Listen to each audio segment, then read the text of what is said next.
quick fire questions. Some are crypto related, some have absolutely nothing to do with crypto. So I hope you've prepared yourselves. We're going to ask some hard talk here, nothing too spicy or controversial, so don't be scared, but we will be asking some good questions. CZ, I'm going to start with you. When did you first start looking at Bitcoin seriously? Can you think of the month or even the year, of course, but can you think of the month when you thought, right, this is something I'm going to get involved with? I first heard about it in July 2013, and by October was the first time I bought Bitcoin, and by December I knew I was all in. I was selling my house, quitting my job, or for Bitcoin. So 2013 was end of 2013 was the time for me. And when you sold your house, on a scale of 1 to 10, 10 being terrified, 1 being completely zen, how terrified were you when you sold it for Bitcoin? No, I sold my house into fiat, which took me 6 months, and I saw the price going up and down. So I was very anxious, not so much terrified. I was just very anxious to get it done as soon as possible. And then it was actually really after I bought in, I was a little bit terrified because the price dropped very quickly. So and it stayed there for about 2 years. So I bought in around 600, dropped to like 200, stayed there for quite a while, for like a year and a half. So it was a little bit mentally stressful, but my lifestyle didn't get impacted that much. I live a pretty simple lifestyle even today. So so that wasn't, it was a little bit mentally stressful, but wasn't that bad. Brilliant. And Michael, for you, when you decided to go all in on Bitcoin, can you pinpoint maybe the month and the year when this happened, and then you thought, right, I'm going to become this champion of this digital asset? April this year. March was a wake-up call. You know, April was a quest for the truth. You know, to rethink everything that I believed about macroeconomics and investment and the world. And by the end of April, you know, as we moved into May, it was pretty clear to me that this was the future. And how did you get there? When you say the quest for truth, were you speaking to people? Were you reading? What was that process like? Yeah. You know, you can learn anything on YouTube. It was on the internet and YouTube. It was a lot of watching YouTube videos, you know, by all the great Andreas, and I watched the Peter Schiff, Eric Voorhees debates, and I watched Pomp's videos, and then I spent a lot of time scrolling around Binance Academy, and then I read all the papers by Parker Lewis and Vijay Boyapati, and then I read the Bitcoin Standard by Saifedean. I listened to more podcasts than probably one should. And after I made it through all of that stuff, and then I started browsing a little crypto Twitter, then I came to a conclusion. Yeah. So Michael, I remember like the 1 year in, like half a year, 1 year in for me was also my most vocal. People think I'm vocal now, but I was much more vocal back then, like promoting Bitcoin. I really loved that. But I think Michael also has a personality where once he understood Bitcoin, once he got into it, he wrapped his head around it very tightly, and then he's pushing really, really hard. I remember that stage for me as well. I still do today, but not as aggressively. But yeah, those are very fun times. Yeah. Awesome. Okay, second question. CZ, who do you admire? I admire a lot of people, actually. I just read Michael Saylor's book, The Mobile Wave. And when I was reading so I was just reading this a couple of days ago, I was like, wow, that's, that reads more like a documentary now. But you at the time it was written, none of the things in the book actually happened. So I think so. So I do read it. I do listen quite a lot these days for books. So I respect a lot of the authors, a lot of the entrepreneurs. I think Elon Musk's probably somebody I really admire as well. He's like, he has true audacity and hardcore push. So yeah, there are other guys. There's a lot of guys. So I don't really have a particular one. Yeah. Great. Okay. Same question to you, Michael. John D. Rockefeller. I think you should. I would recommend anybody read Titan. Read the history of Rockefeller. I mean, he lived to 99 3/4. and he kind of wrote the book on creating an energy network. I mean, the beauty of Bitcoin is the first great crypto monetary network in the history of the world, and it's a profound achievement because it's going to decrease the cost of moving money by a factor of 1,000 or something. It's an elemental force. What Standard Oil was imposing a standard way to extract energy and deliver it all through the world. And they reduced the cost of energy by a factor of 1,000. And it was critical to the 20th century. And so everything you can do in business and everything you should be thinking about as an engineer in order to change the world with technology, Rockefeller struggled with those things and succeeded. And it's just an extraordinary story if you look at what they did, the impact on the world, and then what he did with that money. Brilliant. Okay. What do you like to do, CC, when you're not working? I actually just swim a little bit and then just listen to books. And I do socialize with colleagues as well. Yeah. Brilliant. Okay. Michael, how about you? I spend time on the water. I like to go yachting. I move around. I find water. I proceed to the watery part of the world and I find beautiful places. That sounds absolutely lovely. Good. Especially good having a boat during these COVID times so you can escape the lockdown. Right. Okay, guys. So we're going to move into the third section of today's fireside. The community, we have so many questions and I have no idea how we're going to cover all of them, but we will do our absolute best to cover as many as we can. So please do bear with us and thank you for sending all of the questions so far. So I'm going to bring some up here. So a question from Philos Hippos. Nice name. Thanks for joining us, Philos. Does a store of value like Bitcoin necessarily have to be decentralized? What if government comes up with a centralized fixed USD, Euro, or CNY token? Would this be a threat to Bitcoin? Interesting. Do you want to take that, Michael? Sure.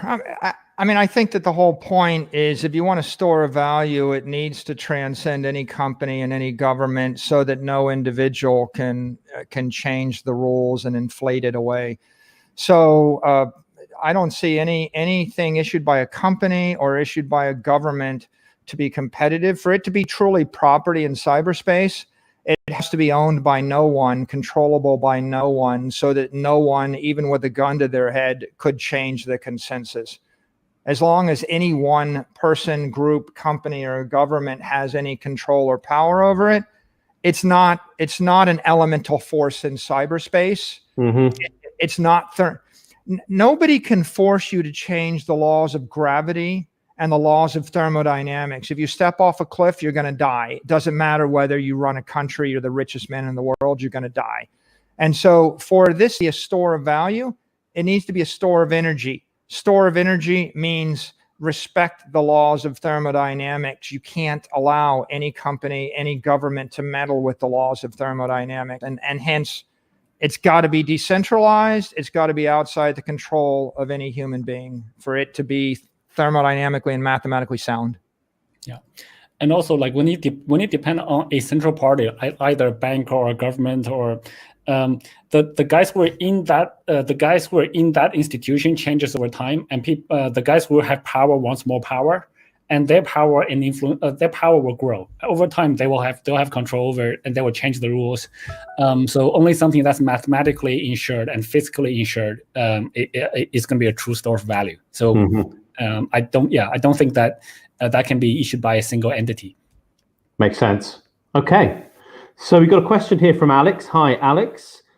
Do you think the DeFi space will challenge traditional finance over the next 5 years? And that's for you, CZ. Yeah, absolutely. I think they will. I think we've only just seen the tip of the iceberg. Probably, I think there's going to be a lot more innovation in the DeFi space. And today, none of them are super big, to be honest. They've grown quite a lot in the last year. But I think we're just kind of looking at the tip of the iceberg right now.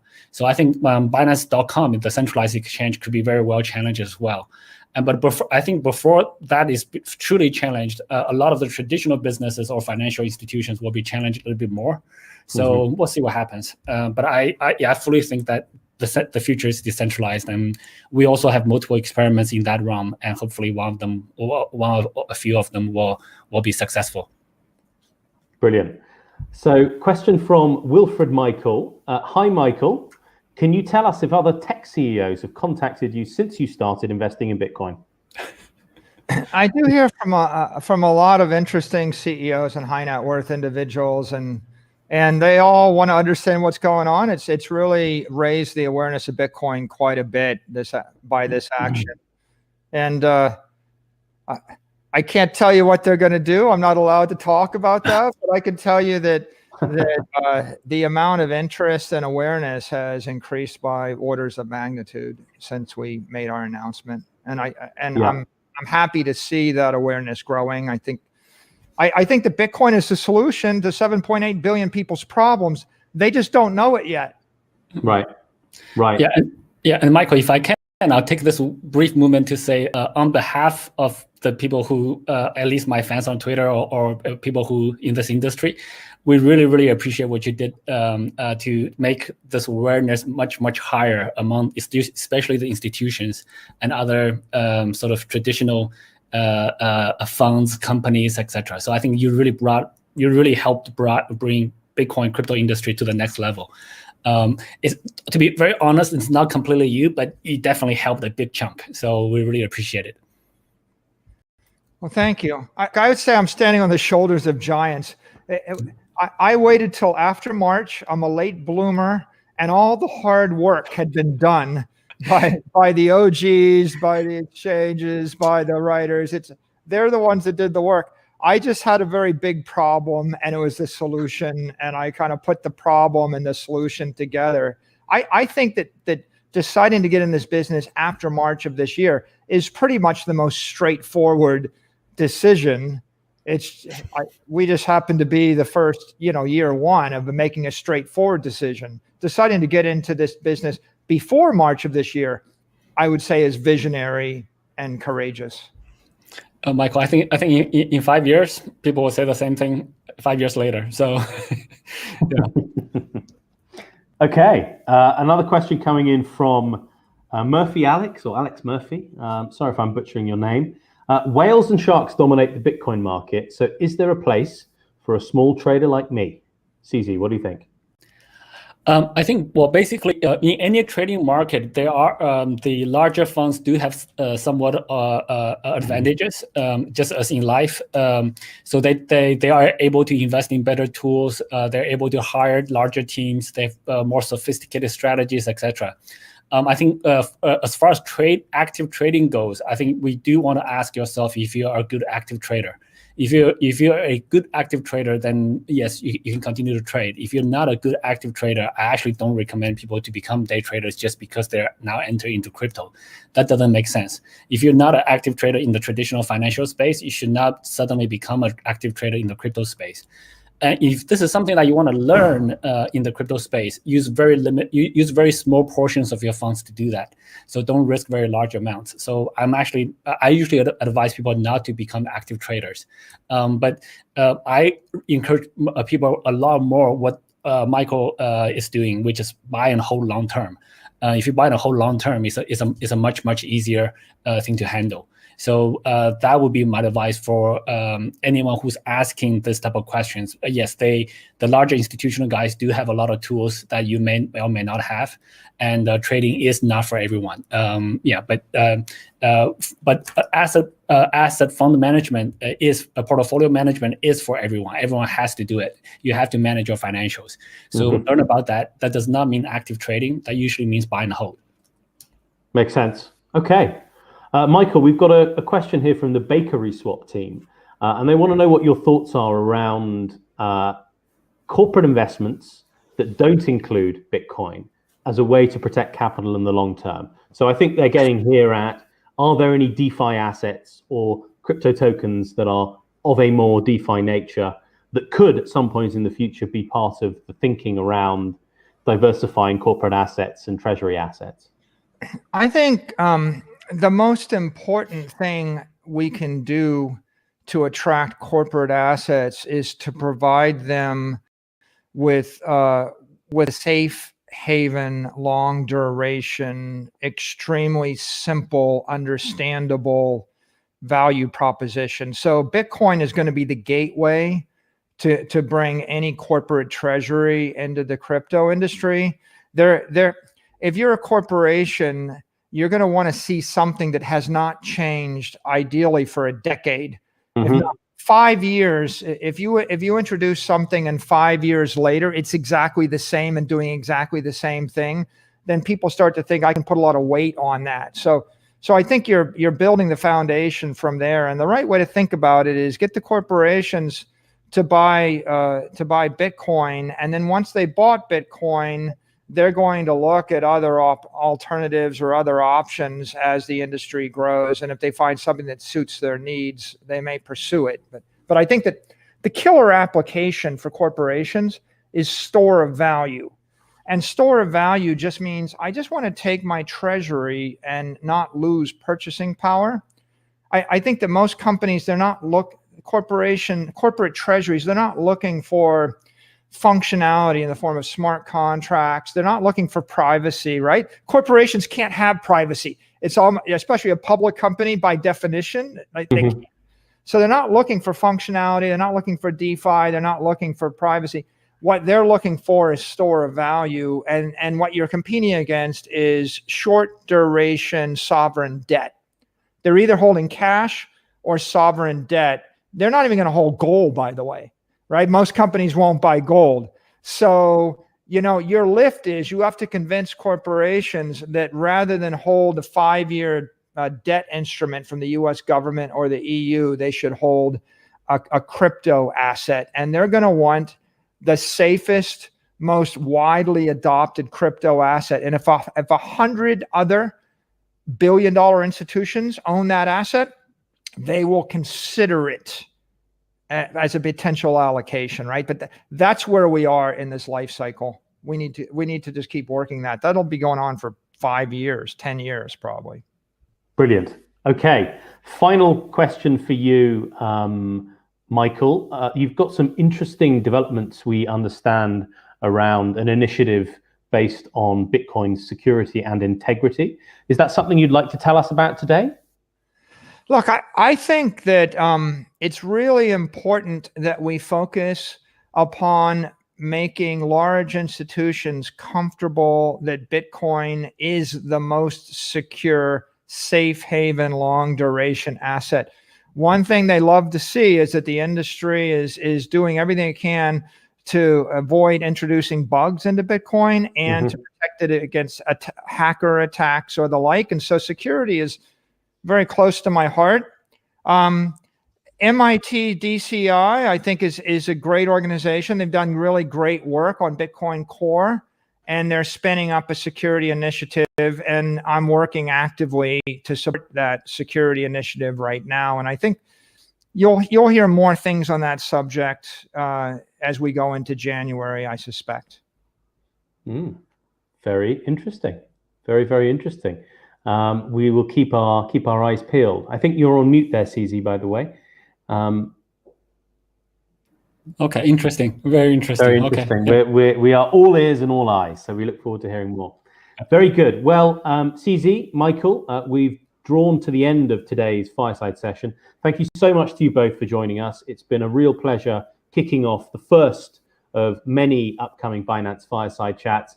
We hope to have you both back very, very soon. And we want to continue the conversation. We've only covered probably half of the ground that we wanted to cover today, but we've had a really fantastic time doing it. So thanks to you both. Thanks to the community for joining us along this ride. And if you have any questions that we weren't able to cover with either CZ or Michael, do tweet them. They are active on Twitter at all hours of the day. So do feel free to tweet them after the show if you've got any follow-ups. But thank you very much again, chaps.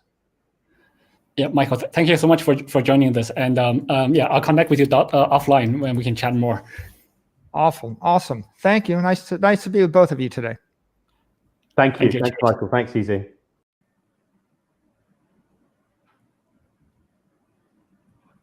Good morning and good afternoon to you all. Thank you for joining us for what we hope is the first of many Binance Fireside Chats. I'm your host, Josh Goodbody, and what better way for us to kick off this series than by having two esteemed titans of the crypto industry, Michael Saylor, the CEO of MicroStrategy, and our very own CZ, founder and CEO of Binance. Michael, CZ, welcome to you both. Yep, glad to be here. And Michael, thanks for joining the show. Very exciting. Great stuff. So, guys, today we're going to start with a few hot topics. Then we're going to move off-piste into some quick-fire questions. And then we're going to finish with some live Q&A. Does that sound all right? Yep. Awesome. Excellent. Okay. So Bitcoin. Everyone's talking about it. It's the hot topic of the year, if not every single conversation right now in Wall Street and Main Street. CZ, you've been known to encourage people to slap themselves for selling their Bitcoin. Very brave, may I say. And Michael, you're quite clearly practicing what you preach at MicroStrategy. Michael, why are you so bullish on Bitcoin? Tell us a little bit about how you got here and where your current head is at with respect to Bitcoin. You know, I didn't pay much attention to the crypto industry until March of this year. And in March of this year, we had a K-shaped recovery. So I think that the major macroeconomic event is the expansion of the M2 money supply. We had a money supply expanding by about 5.5% a year for a decade. Mm-hmm. And starting this year, it leaped forward by about 24%. And looking forward, it looks like it's going to expand by 15% every year for the next 5 years. So another way to say that is the cost of capital just tripled. And if you're not beating the expansion of the money supply with your returns and investment, you can't preserve wealth. You can't store value. So when the cost of capital tripled, what that meant was a bond that's not yielding more than 15% is losing value. And it meant that a stock that's not growing its EPS faster than 15% annually is losing value. And it meant that real estate that can't grow its rents by faster than 15% is losing value. So the short of it is, there's $300 trillion of money in these fiat investments. They're all going to be cut in half over the next 3 to 5 years. They're all, in essence, everyone's going to lose half their wealth if they don't find a solution to the problem. So why am I interested in Bitcoin and the crypto industry in general? It's because there's a mad scramble to find a store of value. We know that cash won't work, and we know that bonds, real estate, and stock are fiat instruments, and they're all going to be debased at the rate of expansion of the money supply. And so what are you going to do? You search through gold, you consider silver, you consider commodities, you consider buying a portfolio of rare art, and eventually you settle upon the idea of perfectly engineered digital gold, something that is superior to gold in all respects, none of the liabilities of gold, all of the good attributes of gold, and that's 21 million gold coins called Bitcoin sitting in cyberspace, right? And so once you found that, you think, well, this is the ultimate safe haven asset and store of value for every investor on Earth. And by the way, it's the solution to 7.8 billion people's problem on Earth, because everybody on the planet has a currency that's collapsing. The only difference is in America and Europe, it's collapsing at 10 to 15% a year, and everywhere else it's collapsing faster. So how can you not get enthusiastic about that? Yeah, fair point. I think, CZ, you've been really, banging that drum and talking to those themes around currencies devaluing for a long, long time. You've been in these crypto trenches since the very early days. How does it feel for you now to see companies like MicroStrategy and people like Michael Saylor saying these things publicly and being champions? Do you feel relieved? Do you feel vindicated? Well, I just feel it's great to meet people that are taking public companies into crypto now. Actually, I think Michael Saylor is definitely one of the early adopters from a public company perspective. So before, I was always more talking on individual basis. It's much easier to invest individually. So seeing the taking action to take publicly listed company, allocating a % of that treasury and publicly doing into Bitcoin is really, really refreshing. I didn't know how long it would take. I thought it would take a long time. So seeing pioneers like Michael doing this now, I think this is gonna. I actually think this is gonna start a whole new trend, and something that I actually didn't expect before. But for all the reasons that Michael said, all those reasons were there before. But this year definitely super kicked that into like high gear and supercharged it. So I think now, but having all the sort of crypto OGs talking about it on crypto Twitter in smaller groups is that's one level of impact. Like we usually say we're just talking among ourselves because we're just trying to convince each other, which are already convinced. But now we're seeing this new wave come in, which is really, really refreshing. And also Michael is also a very articulate person. I follow your tweets. Your tweets are always worded really, really well, and it has resonance. So I think just having Michael sort of being the first public company to do this and also being very vocal about it is really, really refreshing. And I'm just super happy for more and more people like Michael to join this industry.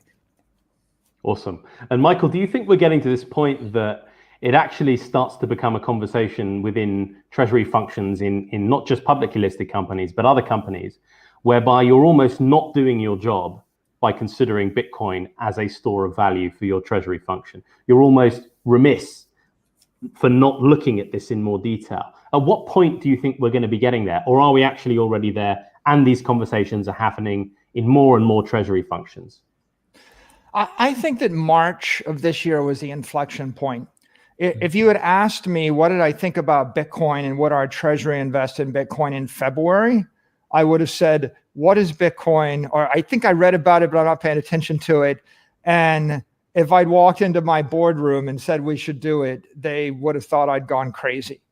And by the way, I didn't know about it. I wouldn't have done it. I wouldn't have been allowed to do it. And I wouldn't have had a good reason to do it. And then I think in March, we kind of got hit in the head with a 2x4. It was a wake-up call. And again, the rate of asset inflation tripled or quadrupled or quintupled. And so you could, all of a sudden, the entire industry shifted. Every rational investor in the world today knows inflation is coming. They know there's a problem. So starting in April, people had a problem. It was 3 times as intense as it was in February.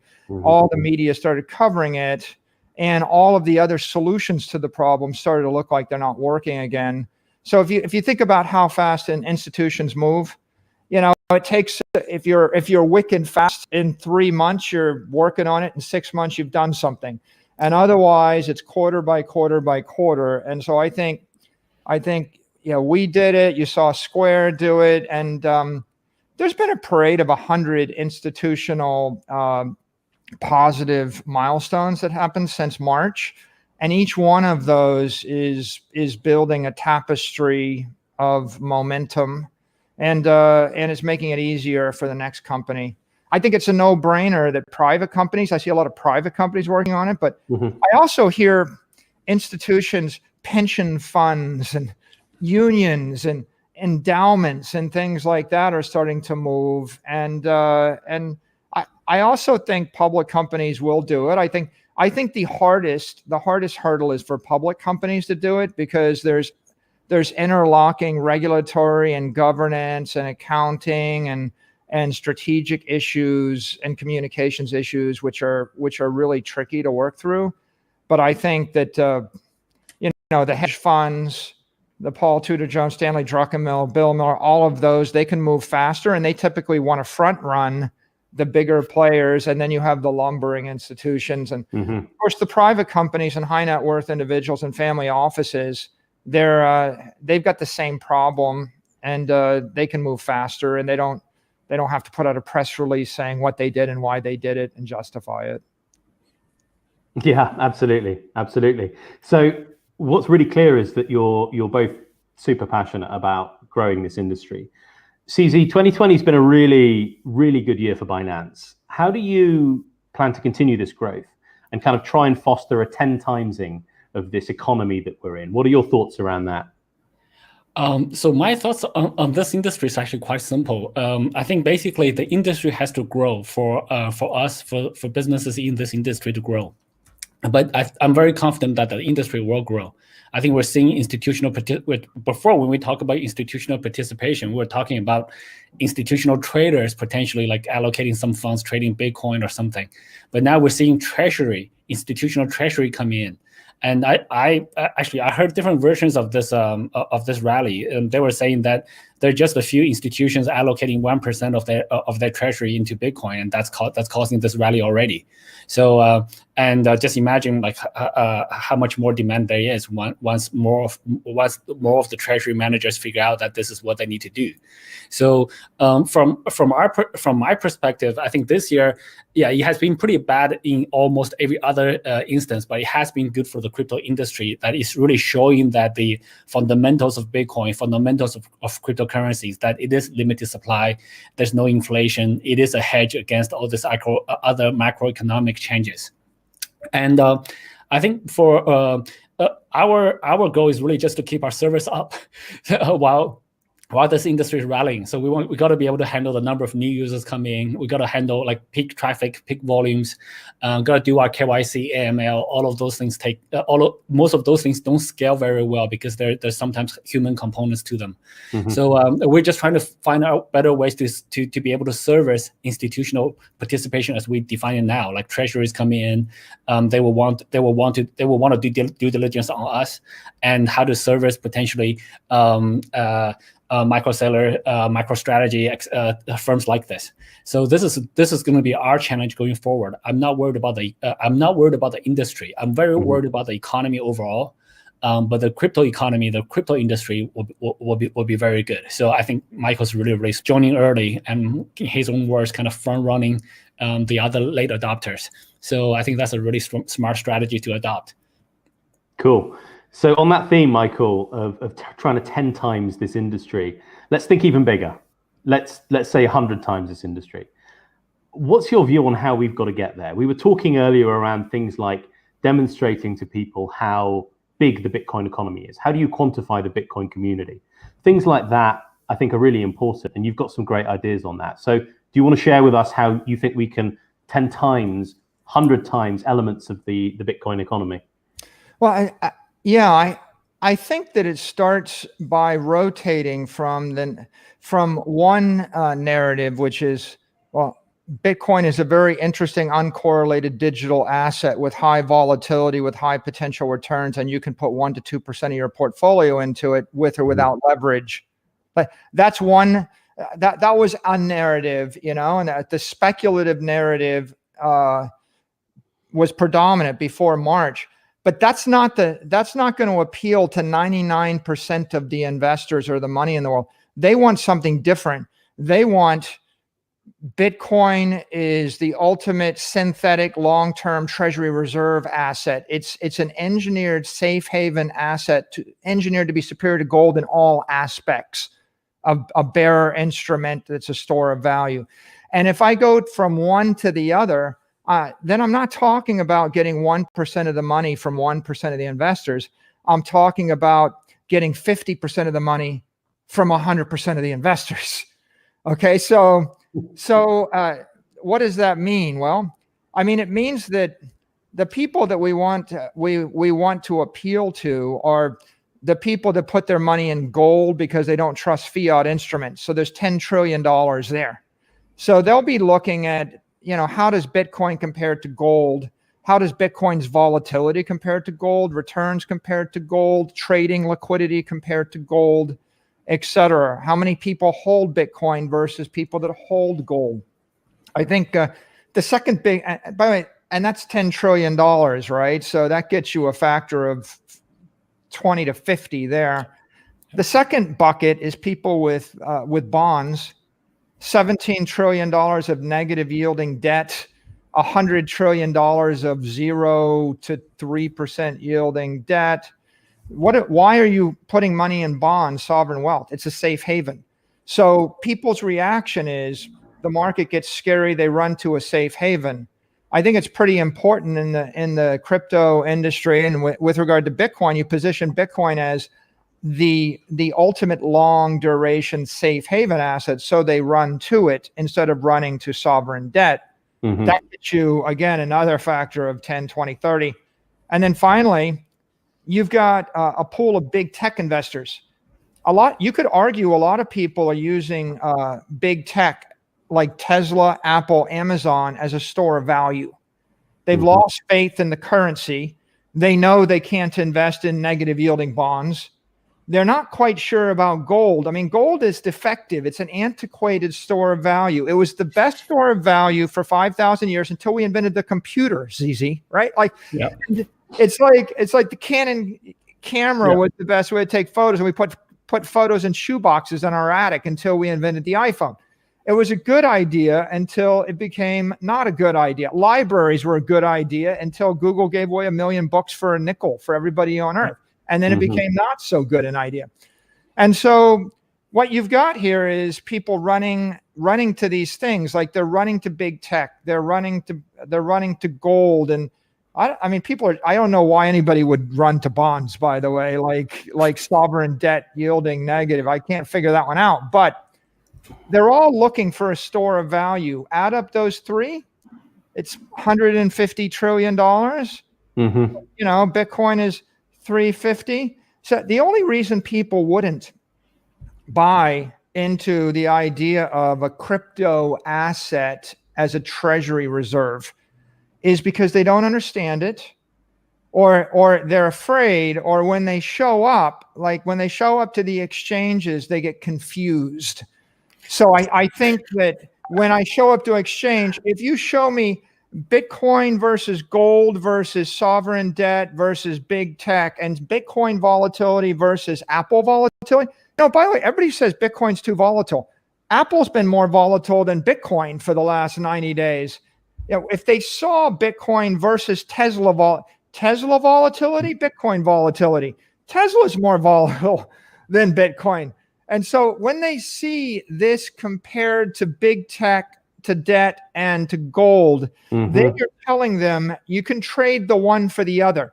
When they see Bitcoin compared to Tron, EOS, Chainlink, and 37 currency pairs, you're telling them they can trade Bitcoin versus Tron in CNY or BRL or ARS. Like, there aren't that many people with money in ARS and Tron that are going to convert it into Bitcoin. So and what you need to do is you need to frame the investment hypothesis for people, because anybody that sees gold, debt, or Tesla on the ticker is going to say, oh, well, this is a way I can buy this or I can buy that. Right. You're going to attract the money into the industry by looking outward to the other and to the alt assets and comparing Bitcoin to that. And then once they get into Bitcoin, you can then trade from Bitcoin into other cryptos if you're pursuing privacy, currency, stable coin, application, smart contract. All the other value propositions of the crypto industry will come through the gateway of Bitcoin. But Bitcoin is 0.1% of the ocean of investable assets. 99.9% are in the asset ocean, and we're talking about 0.1%. So we need to carve a channel between that ocean and that pond, and we need to tell people it's safe to convert your gold to Bitcoin, your low yielding debt to Bitcoin, your big tech to Bitcoin, and this is a compelling idea. I think that's how we grow the industry. That's a really great idea. You've given us an idea, Michael. I think finding a way to show volatility of Bitcoin versus all these other assets that everyone invests in all the time is a really digestible way to demystify and debunk the fact that Bitcoin is actually not as volatile as people think. So we've got an idea there, CZ. Let's take that one and run with it. Yeah, and I think it also sounds like we have to list gold, Tesla, and a bunch of other bunch of other assets on our platform soon. Yeah, so I think those ideas are really good, actually. Yeah. You know, CZ, I spend so many hours with my eyes glued to the Binance screen. I have the Binance yellow burned into my head I have stared at it so long because you have the liquidity minute by minute and the best trading information in the industry. And if I'm trying to read the market, I go to Binance Worldwide. And you've got the makings of the Bloomberg of this space. If you actually started to park Tesla, Amazon, Apple, gold, and bond index metrics or NASDAQ metrics or the like there, then every conventional investor that's not currently a Bitcoin or a crypto investor would be going there thinking this is cool. I'll make one more point. I give a lot of interviews and I meet a lot of people. Whenever anybody wants to impress me with their deep knowledge of investing in Bitcoin, you know what they say? They're like, well, that's very interesting, but isn't it volatile? It's like the only thing they've learned in a decade is sometime in the last decade, it was volatile. Mm-hmm. And what I say is I've stared at it every day for the past 180 days. I have investments in 30-year US sovereign bonds. Yep. Many days they're more volatile. Yep. I have investments in Apple. It's more volatile. I've watched the NASDAQ be more volatile some days. I've watched 10 and 30-year debt be more volatile. I've watched silver be more volatile. Nobody knocks those things. Tesla obviously is more volatile. They're the poster child of volatile. Mm-hmm. And most people don't really know how volatile it is. And if we had the rolling 30 and 90-day volatility or the rolling 12-month volatility, and it was parked as a number, then people wouldn't be, they're remembering that Mt. Gox there was some volatility back then, or 2017. And you can't compete against someone's memory of what you were when you were 13 years old or when you were a kid. And they're like, did you throw a temper tantrum when you were in junior high school? I'm like, well, I'm like 28 years old now. Why are you holding that against me?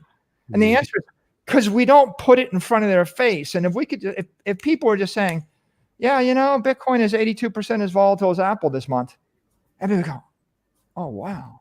Yeah. Completely shift the narrative. Yeah. Right in your tracks. Just stop. Yeah.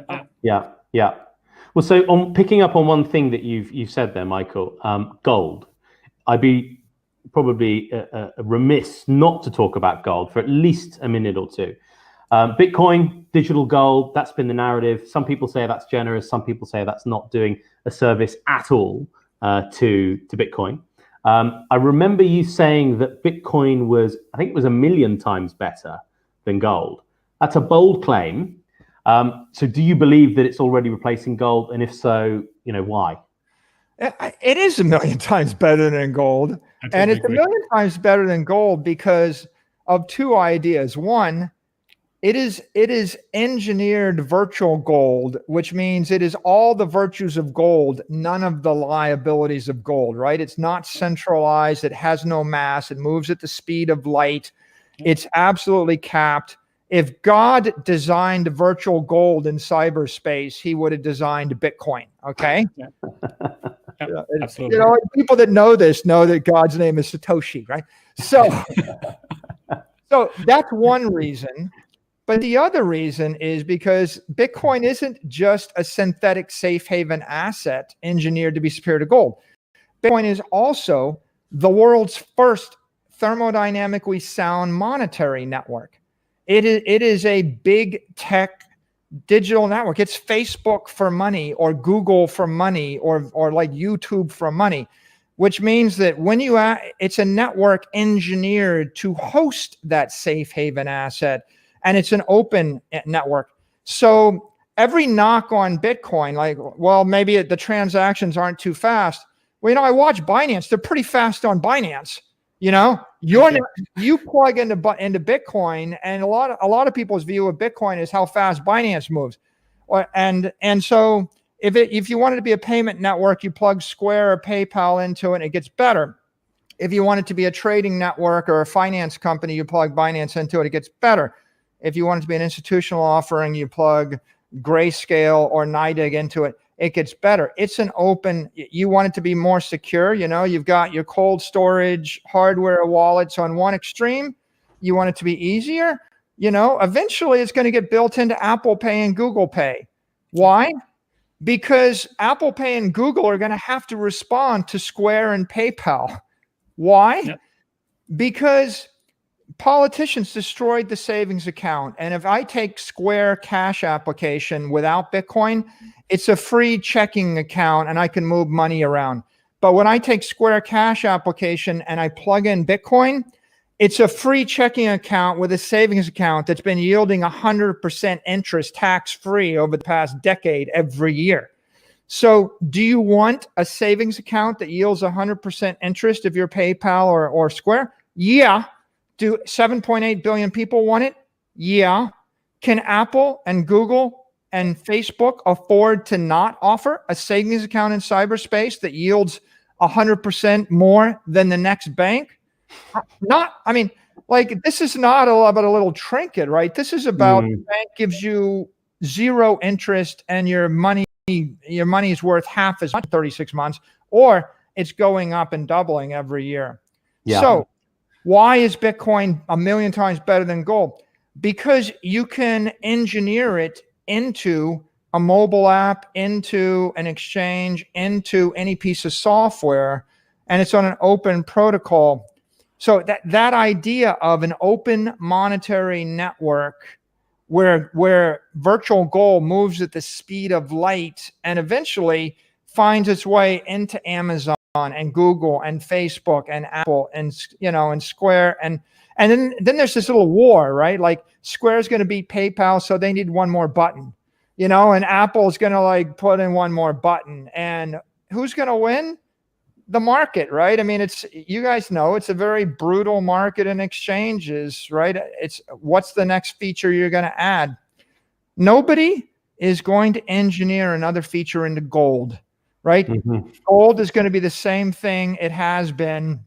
The last innovation was like a London good delivery bar with 400 ounces stamped or whatever. Yeah. And that's your best innovation.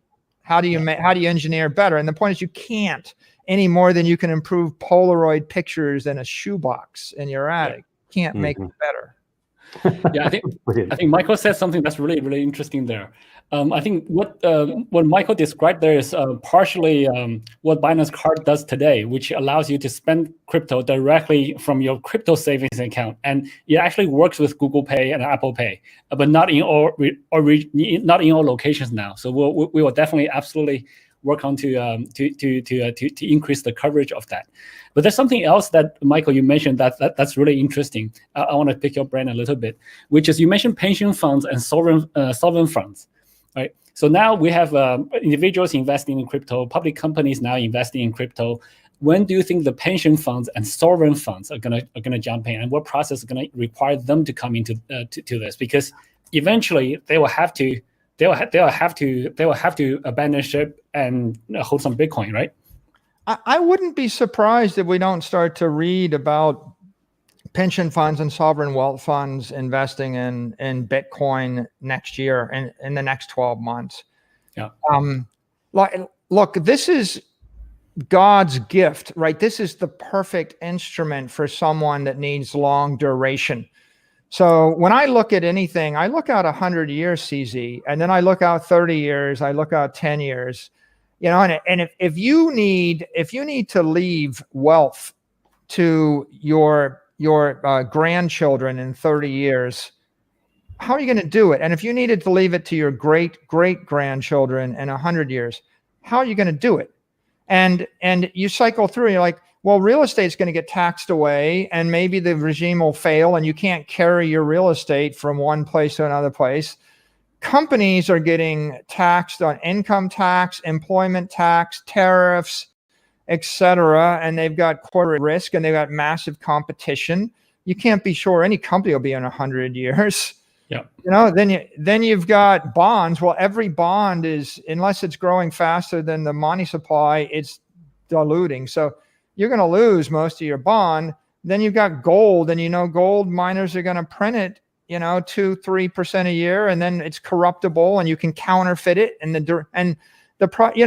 they're derivatives, and they're not backed one for one. They're fractional derivatives. So you're on this mad dash. How do I find something that I can hold forever?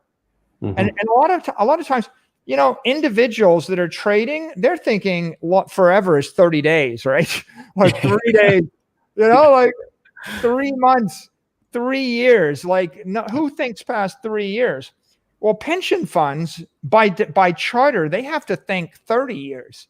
Yeah. They have to think 50 years. They have to think, you know, 100 years, a durable thing. So find me the best long duration store of value in the world. And the answer is every single monetary network, the fiat networks, bond networks, stock networks, real estate networks, they're not closed systems. You can create more of them, which means that they have a leak. They bleed energy 2% a year, 3% a year, 1% a year, 7% a year.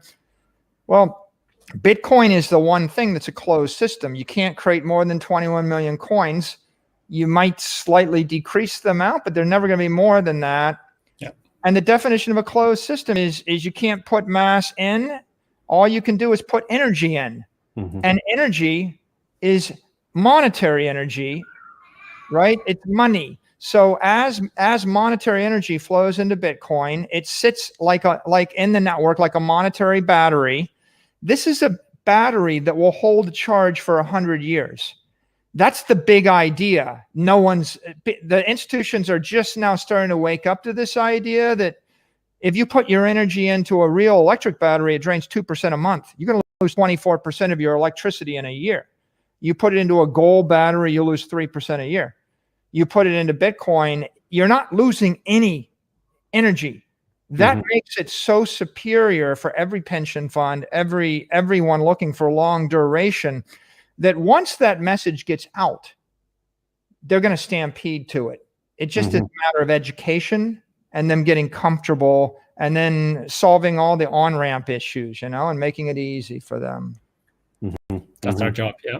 Yeah, education. Well, we do a lot of it and we want to do more of it, I think, but we need all of these really compelling narratives and bringing them to as many people as possible. And on that topic, CZ, you've talked a lot about how Bitcoin can act as an ideal hedge against devaluing currencies. This is becoming even more topical during this really strange 2020 COVID year that we've all been in. Has your view changed, or has your view reinforced based on what you've seen government action throughout 2020? Oh yeah, I mean, my view is totally reinforced. So yeah, I think basically I've come to this view a couple of years ago, and then what's happening in 2020 is just eyes opening. Like, I didn't think it would happen this fast, but having COVID, having the pandemic, economic shutdowns, and then government printing money like crazy really demonstrated that this concept of some money, right? So Bitcoin is deflationary. People lose it here and there, so it doesn't increase. It slowly decreases over time. And it is. And then, like early this year in March or in April, people says, why did Bitcoin drop together with traditional fiat instruments, stocks? And people are questioning, is it a store of value or not? But now look, it's very clear, right? It is a very good store of value. And so I think, I think what's really interesting is Michael does have the long-term vision, the long-term mindset, whereas people who are trading actively, they have the very short mindset. And when you look at things on a shorter horizon, yes, it is volatile, maybe less volatile than Tesla or even Apple, but it is still very relatively volatile in the short on the short time frames. But when you look at a longer time frame, Bitcoin has just jumped like a few times in history, and I think will continue to jump in the long run.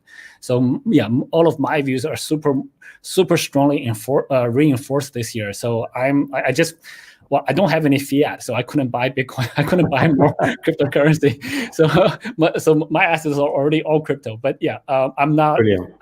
I don't even think about selling in terms of selling it anymore. It's just it's an asset I hold. It's an asset I spend when I need to spend it. I swipe my Binance card or whatever, And I'm this is the asset I hold. I'm using it to buy stuff. I'm not selling this stuff into fiat. Like, why would I do that? Right. So so that's kind of my view. I think which is very much in line with what Michael tweeted a few days ago. Gotcha. I think he tweeted that don't you have to buy everything into Bitcoin. You only want to buy with the money that you want to keep. So that was a very good tweet. Yeah, absolutely. So just for the record, Caesar, you said something interesting there. You do not hold any fiat currency at this moment in time. No, I hold like a couple $1,000 ish. So basically, just there are parts of our lives which we still have to spend fiat. Sure. I only convert when I have to spend. So I don't hold any meaningful amount at all in fiat currencies. Josh, I think the metaphor is it used to be at a checking account and a savings account, and the savings account paid you 5% interest or 6%, and money didn't keep devaluing. And the checking account didn't pay you an interest, but you could write check and pay bills in it. And then along came this banking innovation that you could actually write checks against your savings account. So everybody put all their money in the savings account, because who doesn't want to get interest on their money? And then, of course, the next innovation is banks took the interest rate of savings accounts to 0, right? And then the next innovation is they started making the money worth 10 or 15% less every year. So when CZ keeps all his money in crypto, it's the same as saying, well, do you want to store your money in something like Bitcoin that's gone up 100% on average per year for the last decade? Or do you want to keep it in something which is going to go up 0% per year? It's like, and so when someone says, well, I allocated 2% of my portfolio to Bitcoin and 98% of my portfolio to other things, I think, well, you're going to buy a basket of fiat instruments that are going to be debased at 10 to 15% a year, while you have a small percentage of things that are going to go up in value. It doesn't make any sense that you would people go, well, I'm managing risk. Well, you're 100% guaranteed to lose half your money in 36 months if you invest in cash instruments. So how are you managing risk to guarantee that you're losing half your money? Yeah, that's what they call management of decline. Yeah, managed decline. No, they're guaranteed to decline. They don't want any risk of it not declining. Yeah, exactly. Wow, that's a new product. We should market that. Yeah. So Michael, you're a bull. You're a Bitcoin bull. You've even had people writing songs about you. I'm not going to ask you what your view of that song is, but just a thumbs up or a thumbs down will do for now. I think that the big advantage of Bitcoin is it's a swarm of cyber hornets, and they're doing things to help the ecosystem all the time, right? Whether you know about it or not. And I just love the creativity of the hive mind. It's this creature that's just massively parallel processing, innovating, and researching and developing ideas to see what's going to work. And if it'll help, then it gets elevated through the system to the good of everybody. And I like that creativity. It's great. Brilliant. Love the metaphor. Do you have any other interest then? I'm not saying holdings, but I mean just interest philosophically, practical interest in other crypto assets or any other protocols out there? You know, my interest in crypto, I look at crypto as creating life in cyberspace. And so you write, the protocol is the DNA, and you're releasing a life form. And Bitcoin is like a base level life form. It's almost like the algae, which is the base plankton level of all life on Earth, right? It's the plant life. And then you can create other forms of life that you can release, life that might do things that Bitcoin doesn't do, right? I mean, we all know that Bitcoin doesn't do everything. It doesn't do as much privacy as you would want. It doesn't do as much smart contracts as you would want. It doesn't do as fast transactions as you would want. These are all different life forms. Now, why do you want a life form in cyberspace or a crypto? If you're in search of immortal sovereignty, right? If you need something to transcend a government, a country, or a company, not everything needs to. By the way, I love Binance as a digital exchange, and I don't need it to transcend UCZ or transcend. I think it's fine the way it is.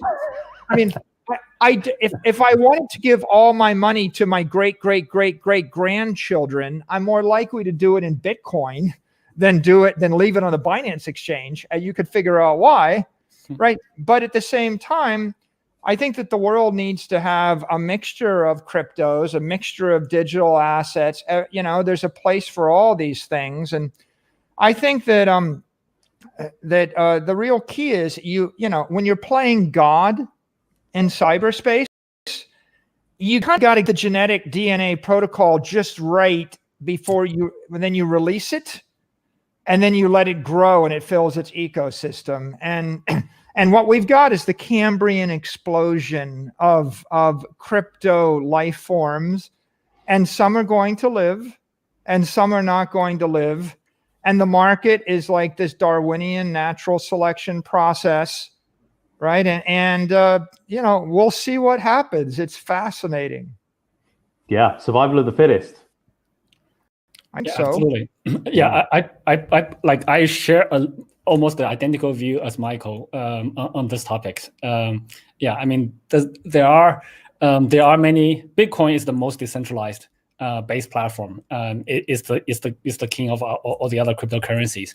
There are other innovations which many people are doing in this ecosystem and which we are participating. And and it's good to have this ecosystem of life forms here. But the majority of them will now stay forever, but the 1% will grow to be much bigger. So I share that view very, very strongly. Fantastic. Yeah. Go ahead. So I was just going to draw this section to a close, and we're going to move into what we're calling the quick-fire questions. Some are crypto-related, some have absolutely nothing to do with crypto. So I hope you've prepared yourselves. We're going to ask some hard talk here, nothing too spicy or controversial, so don't be scared. But we will be asking some good questions. Cece, I'm going to start with you. When did you first start looking at Bitcoin seriously? Can you think of the month or even the year, of course, but can you think of the month when you thought, right, this is something I'm going to get involved with? I first heard about it in July 2013, and by October was the first time I bought Bitcoin. And by December, I knew I was all in. I was selling my house, quitting my job, or for Bitcoin. So 2013 was end of 2013 was the time for me. And when you sold your house, on a scale of 1 to 10, 10 being terrified, 1 being completely zen, how terrified were you when you sold it for Bitcoin? No, I sold my house into fiat, which took me 6 months, and I saw the price going up and down. So I was very anxious, not so much terrified. I was just very anxious to get it done as soon as possible. And then it was actually really after I bought in, I was a little bit terrified because the price dropped very quickly. So and it stayed there for about 2 years. So I bought in around 600, dropped to like 200, stayed there for quite a while, for like a year and a half. So it was a little bit mentally stressful, but my lifestyle didn't get impacted that much. I live a pretty simple lifestyle even today. So so that wasn't, it was a little bit mentally stressful, but wasn't that bad. Brilliant. And Michael, for you, when you decided to go all in on Bitcoin, can you pinpoint maybe the month and the year when this happened, and then you thought, right, I'm going to become this champion of this digital asset? April this year. March was a wake-up call. April was a quest for the truth. To rethink everything that I believed about macroeconomics and investment and the world. And by the end of April, as we moved into May, it was pretty clear to me that this was the future. Mm-hmm. And how did you get there? When you say the quest for truth, were you speaking to people? Were you reading? What was that process like? Yeah. You can learn anything on YouTube. It was on the internet and YouTube.